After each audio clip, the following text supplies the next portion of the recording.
Mr. Piona Shekatete, and this is.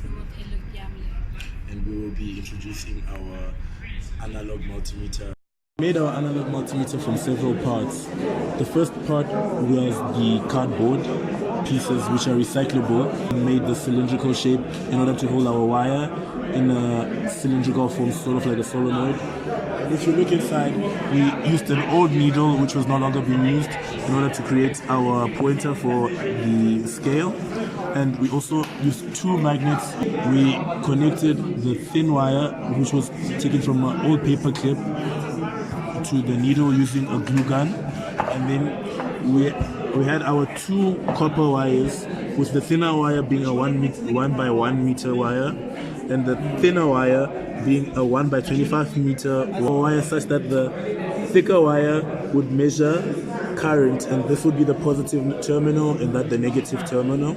And the thinner wire was connected to two 10K resistor, where this is the negative terminal and the positive terminal. We'll be doing the measurement of the current. As you can see, the current is 0. The current is also 0 right there.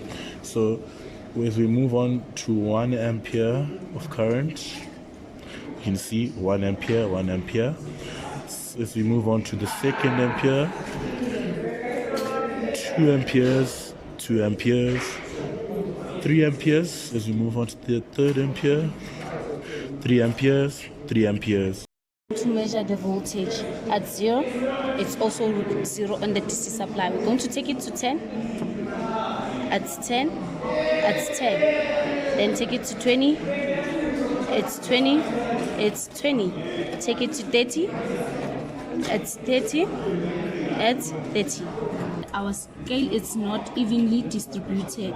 The reason why is because as the magnet gets further out of the coil, the force that is acting on the magnet gets less, thus the deviation on the scale becomes smaller, which will lead to the recommendation that more turns could be used over the height of the cylindrical shape.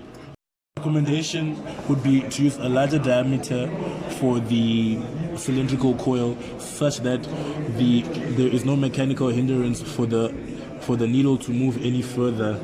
We used the force of gravity as a spring force, so that the needle will be able to go back to 0. The reason why we chose this design is because it uses recycled material, and it is an easy and simple design. We got our idea from basic knowledge about magnetism, from research on YouTube, and also from several articles. We think that our idea is very simple and it's very easy